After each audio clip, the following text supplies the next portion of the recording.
Today I'm honored to bring you another powerful and moving testimony.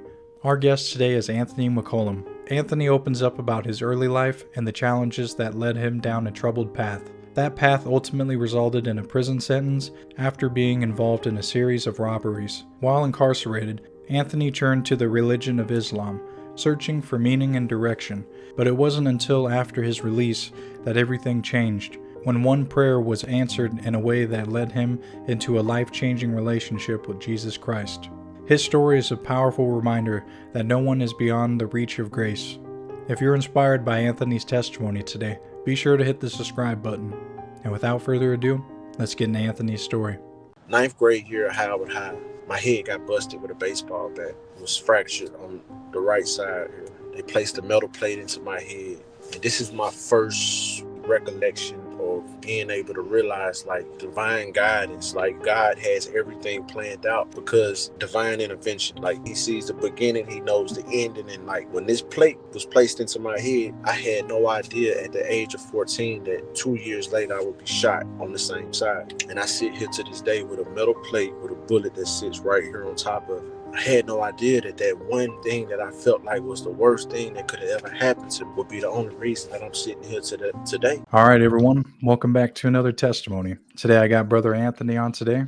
Anthony, thank you for coming on and taking out some time to share your testimony today. I'm really looking forward to hearing what God's done in your life. Thank you for having me here, man. Oh yeah, no doubt. Yeah, well, what I usually do when I have people come on, I just kind of have them go into it and just right into it and just share their testimony, man. So if you're ready, let's go into it. Okay, so hello everybody. My name's Anthony McCollum, and I guess my testimony will start back prior to me even existing. They say we were created with the Lord before we were ever born, like we was with him, and everything was mapped out, the beginning, the end, and everything happened for a reason. So I was born in the city, Chattanooga, Tennessee. My grandfather was named Tyrone McCollum. My grandmother was Maxine. And people in the city, they knew her as Mad Max, man. She had she was on drugs real bad. And I believe my grandfather had an alcohol problem. I've never really dived into that too much. But they had their issues. And my mother, her sister, Jeanette Toulis, Janice McCollum, those are my worlds. My mother had me when she was 14, now 16, and she struggled. She struggled with addiction. She struggled with alcoholism, and she also had she suffers from bipolar schizophrenia, um,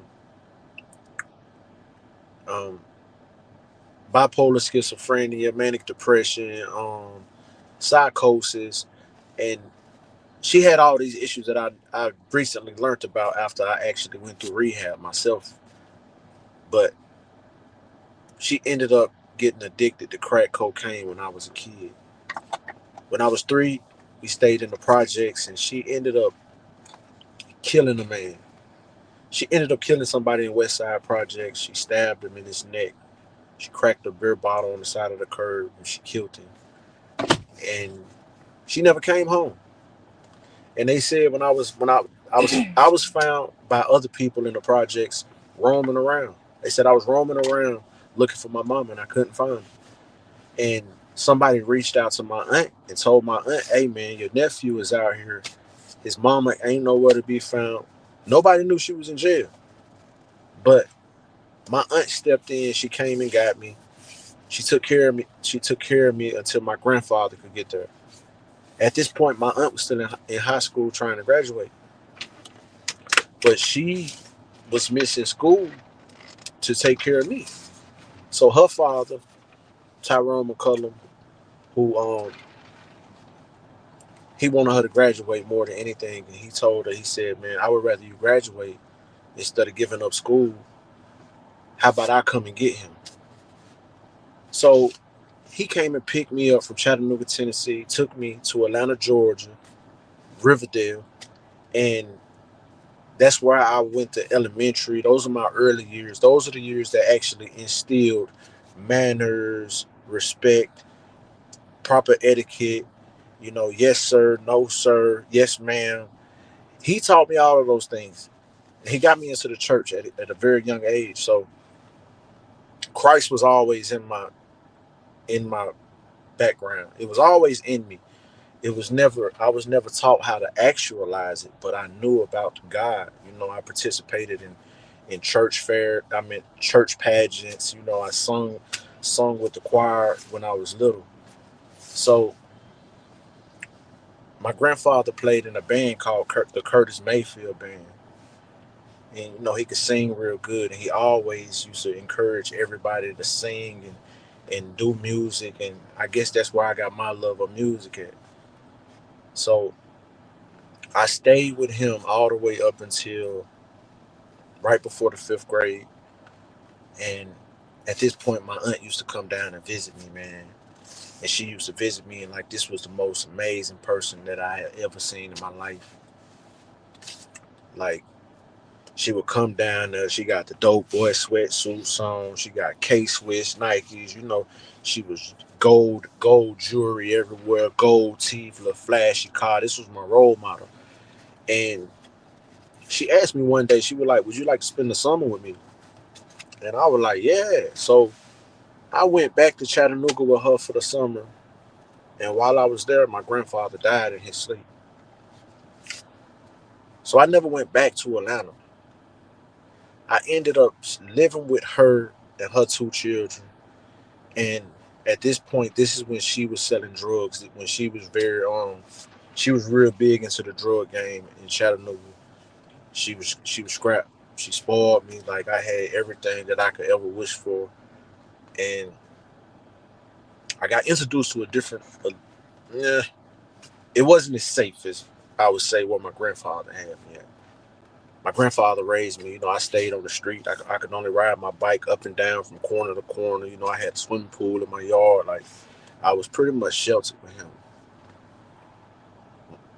With my aunt, I got a crash course in like having to start fighting and defend myself. And I spoke differently.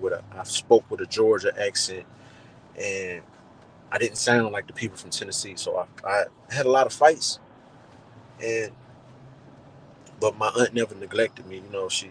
She raised me right. It's just that at that moment she could only do the best that she could do, and that's something I didn't really understand back then. Now I know that people can only do what they're taught. Like, they can only give you what they've been given. I guess that's why the Bible says go forward with the good news. Share your knowledge, because my mother and my aunt and them only did the best that they could do. So my aunt ended up getting addicted to crack cocaine, I believe, first. And she went through her little trials and tribulations, and glory be to God that to this day, right now, she did it for like 15 years, and glory be to God, man. She's been 18, 19 years sober. She owns a house. She helps people in the community of Chattanooga. Like, and she's still my role model to this day, man. She's the reason that I push forward every day. So when she did get addicted to drugs, she did the best thing she could do. She asked my great aunt to take me in. So my great aunt stepped in, and she started taking me in, and I lived with her and her two children. And um, I went through a lot of things, like she ended up relapsing. My great aunt, she started relapsing and using drugs, and there were times when we had to go fill up pots with water and boil them at our granddaddy's house just to fill up the bathtub. There were times that the lights would get cut off, and I would have to go out there and lift up the metal plate and cut the lights back, cut the water back on. Like, she would have us go steal our clothes out the store, and I don't want to slander the lady, and I'm not gonna do that. But again, like she did the best that she could do, and I knew right from wrong. So I went through those years. Like I went to Orchard Knob Middle, Howard High School, ninth grade year at Howard High. My head got busted with a baseball bat. It was fractured on the right side here. They placed a metal plate into my head, and this is my first really recollection of being able to realize like divine ordainment, like divine guidance, like God has everything planned out because divine intervention. Like I guess that that he's oh the alpha and the omega. Like he sees the beginning, he knows the ending, and like when this plate was placed into my head, I had no idea at the age of 14 that 2 years later I would be shot on the same side. And I sit here to this day with a metal plate with a bullet that sits right here on top of it. And I had no idea that that one thing that I felt like was the worst thing that could have ever happened to me would be the only reason that I'm sitting here today. And I ended up getting shot in my head. And at this point, at 14, I was placed in the group homes. I went from Keys Cottage, New Life Homes. I was constantly kicked out of every high school that I was in. And the one thing I can say is that like I had no excuses. Like God left it to where like I had to face responsibility for everything because I was always given the knowledge. It might not have came from my aunt or my mother or my grandmother, but it came from somewhere. When I was placed in the New Life Homes, Larry, Larry Bird, the owner of New Life Homes, he used to tell me all the time. He was like, "Man, you're talented. You got a way with words. Like you're very good at sports. Like my wife would tell you, like I can catch on to something. I can see it, and I know how to do it instantly. Like I've always been gifted and talented, and I've always known better." And they used to always tell me, they were like, "Man, if you don't straighten up, you're gonna end up in prison or in a grave, or you're gonna go to jail just like your mom and your daddy." My great grandfather used to tell me that all the time. Boy, if you don't straighten up, you going to prison or they gonna kill you. And I never listened to him. I used to be like, "Granddad, I ain't doing that. And I'm not doing that. And I'm not, you tripping." But I was. At 14, that's the first time I sniffed cocaine. I used to run around sniffing cocaine because it was the thing in my neighborhood. Everybody used to talk about they wilding out, they doing this, they doing that, and I just wanted to be part of the crowd. I've never really liked being around people. So, but I always wanted to fit in. So my drug addiction started early, and I didn't realize that a drug addiction to drugs has been in my family for years and years and years, and it's one of the methods of Satan. Like this is what they call generational curses. These are the things that I needed to learn spiritual warfare to overcome. So my drug addiction got the better of me. I ran away from the group home at 17. I got just tired of being there. Like I could have stayed till I was 21.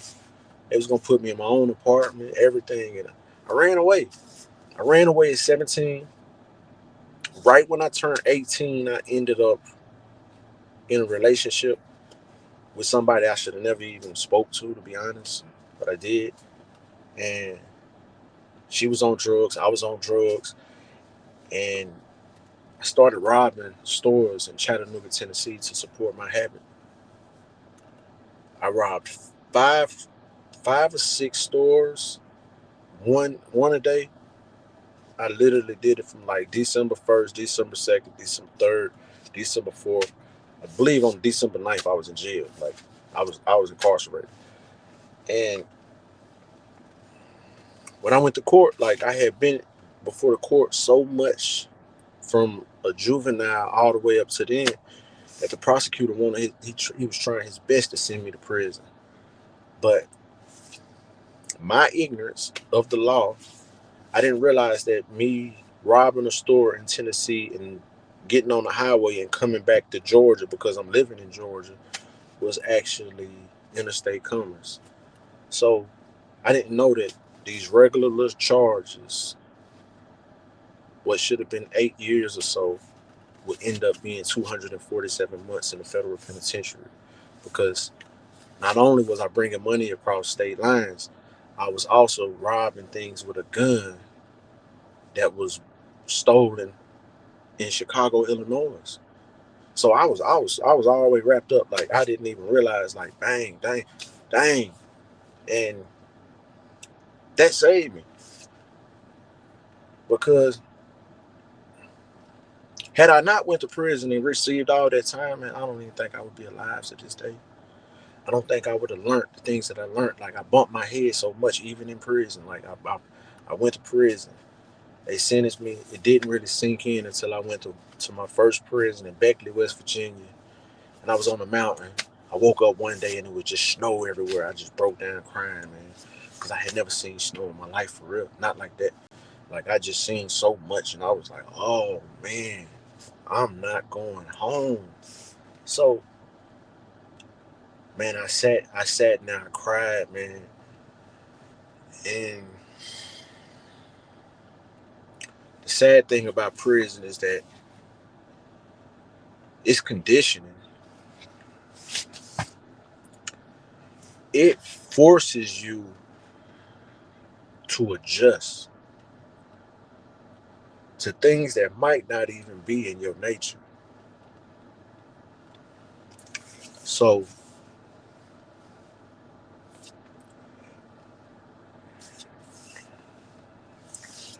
I spent so much time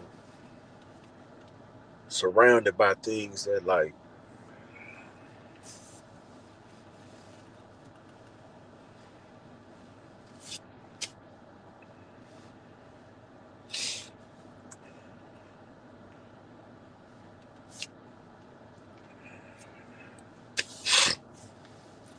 I got it.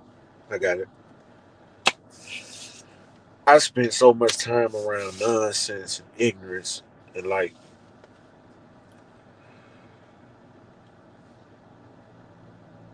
I spent a lot of time isolated, getting locked up, smoking weed, making wine, doing everything that I felt was cool. And setting my own release back.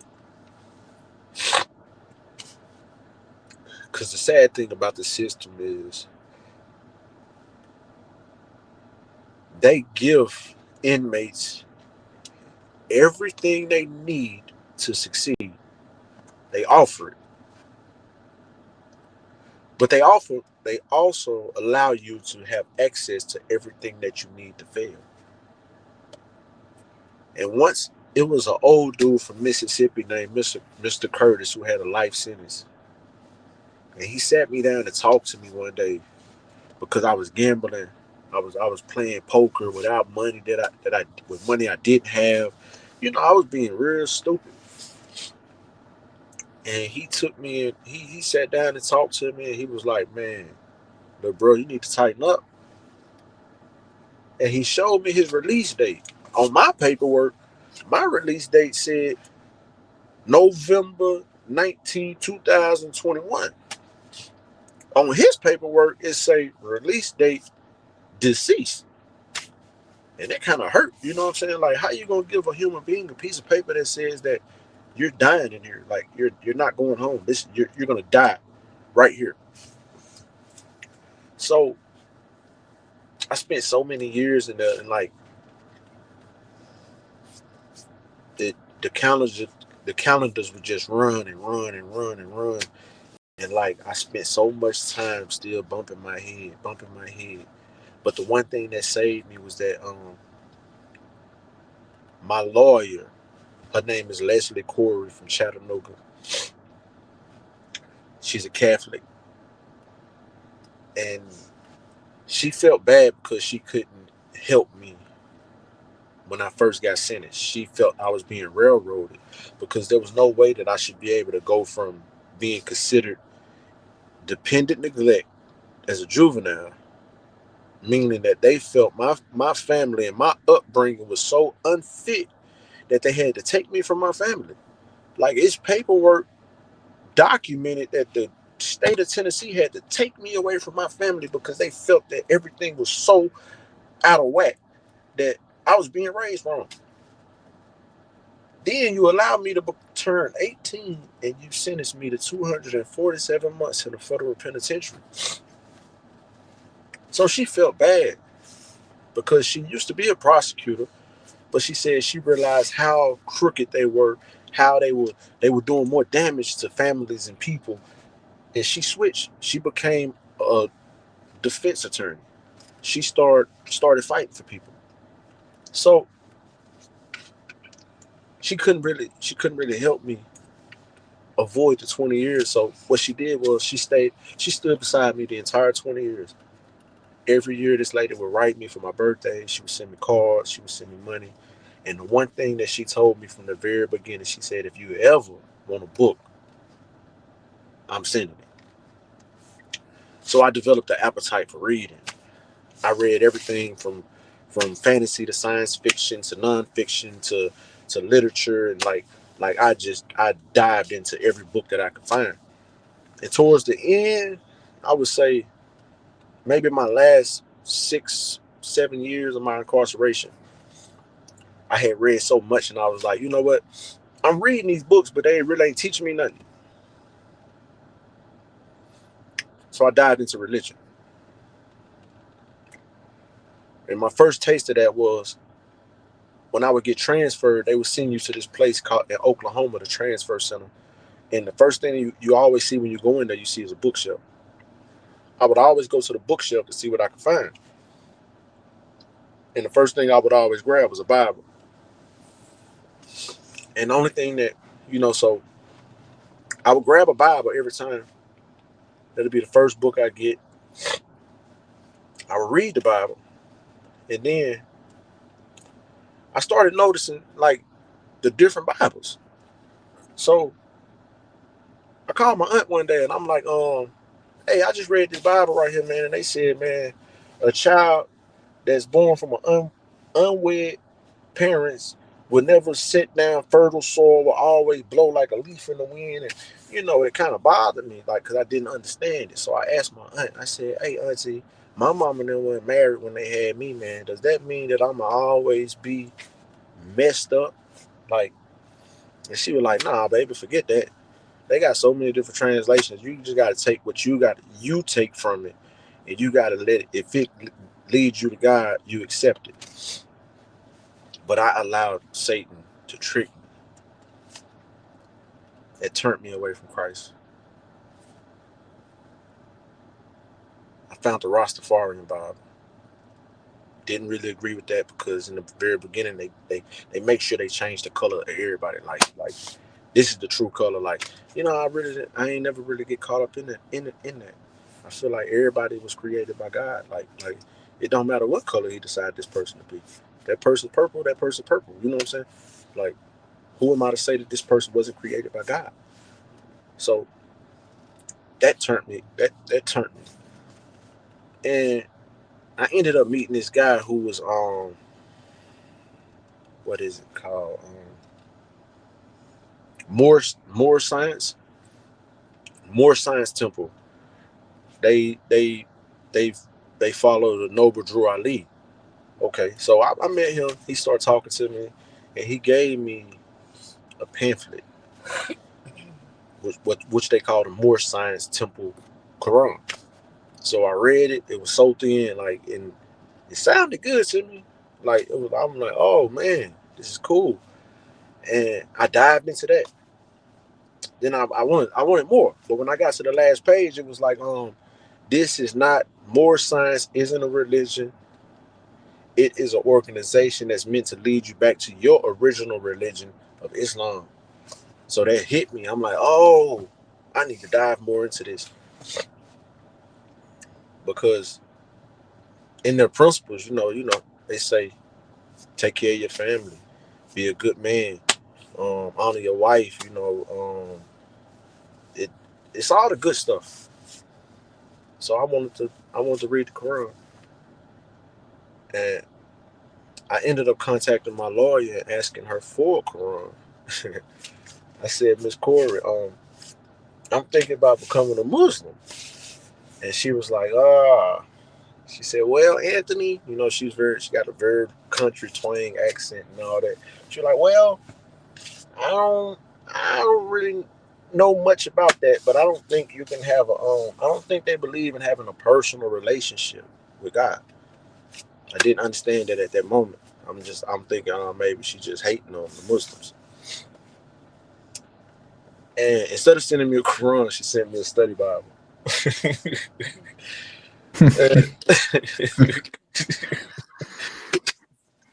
So I still kept investigating and reading everything that I could, because it did, they do got good things in there, but they try to act like the Bible is the only thing that's been rewritten or has multiple translations. But the more that I learned, that my wife would tell you, I got a very, what you call it, curiosity extreme. Like when something, extremist. yeah, when something piques my interest, like I just digest it and break it down. So I end up studying Islam. I end up learning how to speak Arabic. I mean, I could sit here and talk to a Muslim like I was born in Saudi Arabia or something. Like I could talk about all the companions of the Prophet, the tabi'ins, the Sahabas, and I could talk about his Sunnah and his traditions and all of that. And it didn't escape my it didn't escape my my attention that all of the hadith of the Prophet. I'm not saying anything bad about their religion, but all of the hadiths come from different perspectives. You know, they got a chain of narration, and they were like, this right here, what the Prophet said was translated by this person and this person and this person and passed on to this person. So in my mind, I'm like, hey, how is that any different than what y'all saying about the Bible? Like, so it went back to what my aunt used to always tell me. She was like, there is good in all religion. All religion. The original religion is just to worship God. You know what I'm saying? Like Abraham, he worshiped God. So I stuck with that. I let that ground me a little bit, but I still came home a Muslim, and I thought I was walking the right path. I came home and I thought I had all the answers, but I didn't, man. Like I got out of prison after 20 years, and like it was a little bit more than 20 because I didn't live my teens. I was incarcerated for them.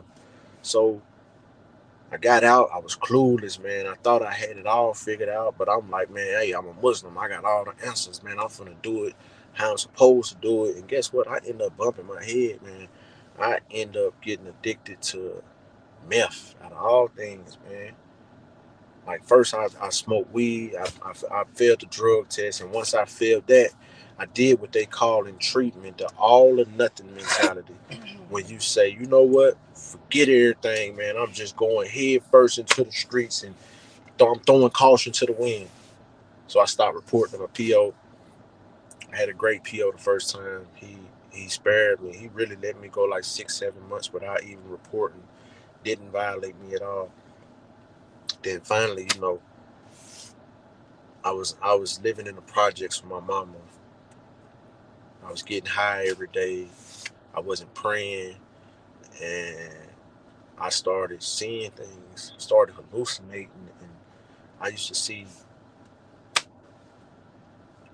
I used to see some crazy stuff, man. I swear I've seen dead people come out of the ground, and I just take off running, and I'd be taking off my clothes. And I remember one time this old lady was outside, and I just had been running for miles, and I came out and I had my ID, my license, and I was like, man, excuse me, man, I'm not no creep or I'm not no weirdo.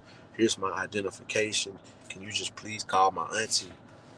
So she ended up calling my aunt. My aunt had to get out the bed at 4 o'clock in the morning and drive all the way into Brainerd to pick me up.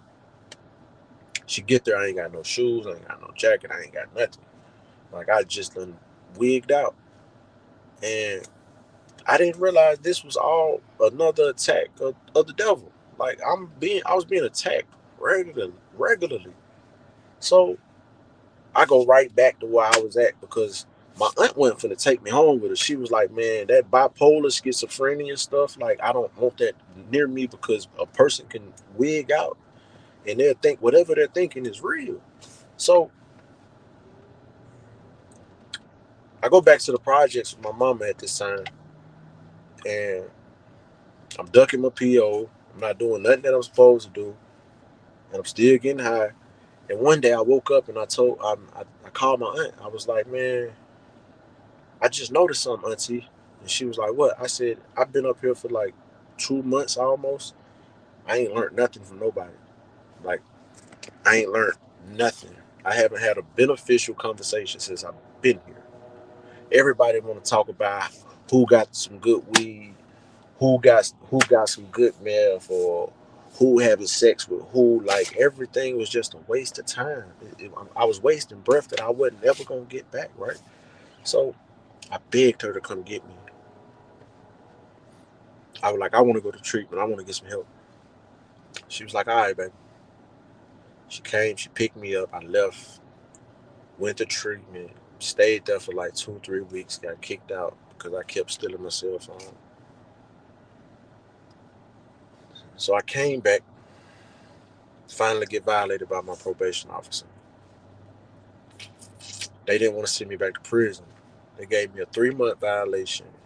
So I stayed in the county jail for 3 months. Got back out dealing with the same woman in the same place.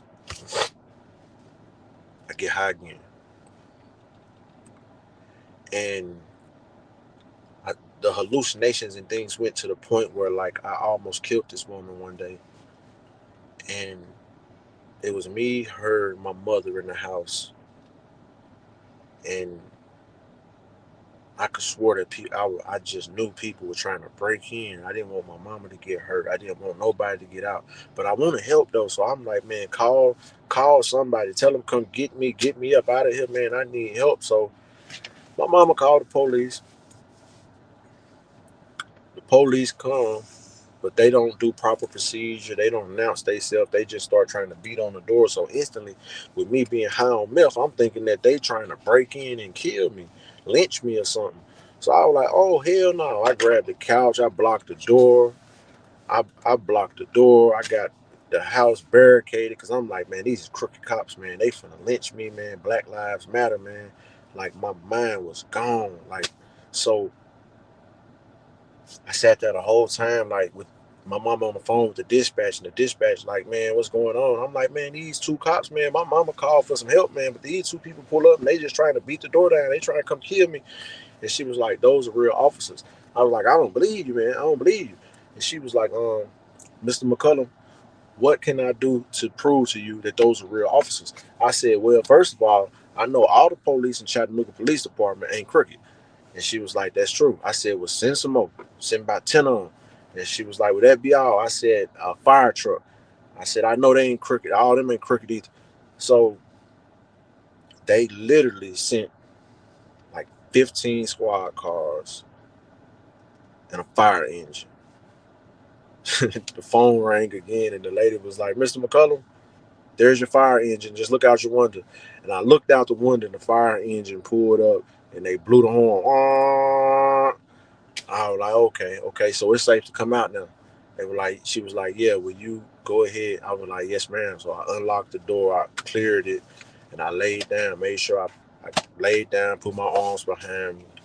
And they took me back to jail. But before they took me to jail, I'm still tripping. I'm still high on this meth. So I was like, man, hey, who transported me? The whole parking lot was full of people. I was like, man, who's transporting me? And they was like, Officer Johnson. And I was like, hey, mama. I'm screaming in front of everybody, like, hey, Officer Johnson is transporting me. Because I'm thinking, like, I'm going to get in this car, he's going to drive me somewhere, and I'm going to disappear. Like, I was that far gone on drugs. But I went back before the judge, and by the grace of God, he intervened again. And the prosecutor who sentenced me in 2002, his name is Steve Neff. He was the prosecutor then, 20 years later. And he spoke to the judge. He said, I know this young man. He said, I took his life 20 years ago. He said, and I spoke to his first PO. I know how good he did before he messed up and got high. He said, I don't want to take his life no more. He told Judge McDonald, he said, I literally sentenced him to 247 years. I meant 247 months. By a law that's no longer considered constitutional. Donald Trump signed a bill in his first, what was his first term? Yeah, back with the it's called the First Step Act or something like that. Yeah, First Step Act. It said that the stacking of 924C's brandishing of a firearm is no longer constitutional. So they don't stack them charges anymore on people. So he was like, I don't want to do that to him no more. I think he can do right. He said, so they recommended 6 months violation followed by drug treatment. I did the 6 months with only a Bible. But I still came out of there as a Muslim. Sat at my mother's house, refused to leave out the house. I caught the bus going back and forth. And I would go back and forth between my mama's house and a friend's house. And at this point, this is when I met my wife.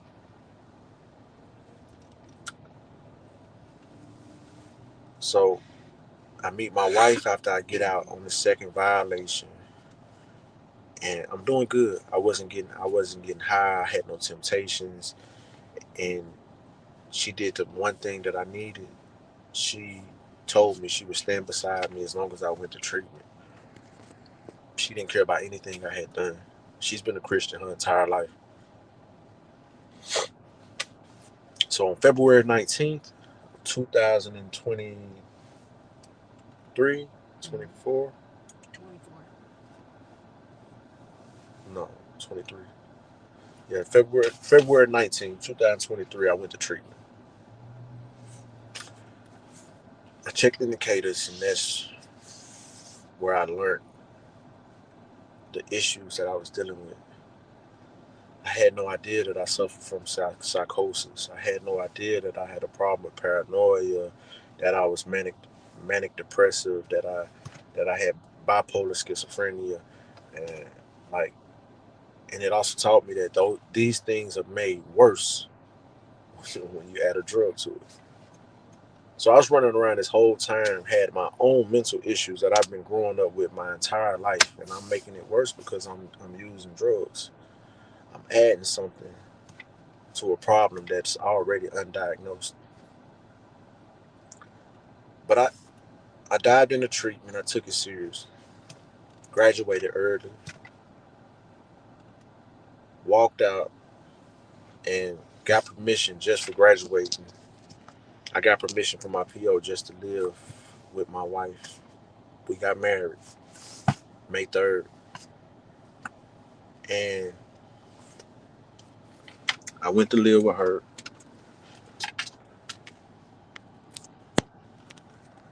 And one day while I was in treatment, we went to my mother's house and I couldn't find my mama. I couldn't find my mama at all. And when we got to her house, the front door was wide open. There was blood leading from the front door all the way to her bedroom. And we panicked. We searched the house. We couldn't find her at all. Like, we searched around the house. We couldn't find her. We left. I called my aunt. My aunt didn't know nothing. We called the jails. We called Silverdale. We called everywhere. We called all the hospitals in Chattanooga, Tennessee, and nobody had heard from her. So I was lost because she'd been in a relationship with this guy named Bernard for a long time, And like it's abusive. It's an abusive relationship. They'll both get drunk. They'll both get high, and they want to fight each other. They want to stab each other, hit each other with hammers and pots. And so, like, I was scared. And me and my wife left. I had to come back to Dalton, and we got on the highway. And as we were going down the highway, my wife looked at me. She said, "Baby, can I play you something?" Now remember, I'm a Muslim. I got the kufi on my head. Like, I'm living by it. Like, only thing I think I still messed up on was that I would eat pork behind closed doors. So so she played a song for me. She played Kurt Franklin. My life is in your hands. My life is in your hands. And instantly I broke down crying on the highway. I broke down crying and just prayed. I didn't even tell her what I was praying for. I didn't tell her what I was saying. But I asked God at that moment, I said, man, if I'm following the wrong path, because my life had been chaotic. The whole time I was supposed to be a Muslim, like my life was in shambles, wasn't nothing going right. So I asked God if I was following the wrong path,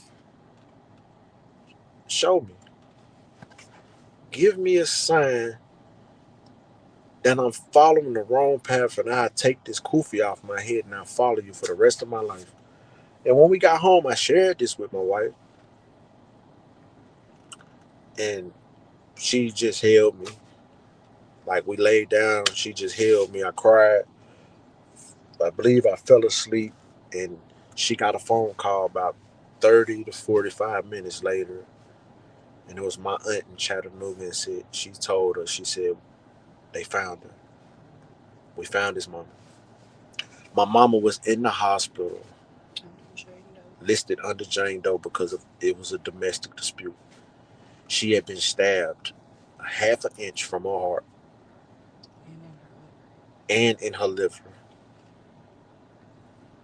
So we instantly went back to Chattanooga. We got up to go back to Chattanooga, and on the way out the house, my wife looked at me. She said, "Baby, you forgetting to put your kufi on." And I looked at her. I was like, "I don't need that. Throw it away." And she was like, "What?" I was like, throw it away, man." And she was like, "Are you serious?" I was like, "Man, I'm dead serious. Like, God just answered my prayers. Like, that's all I care about." Right then and there, we flew back to Chattanooga.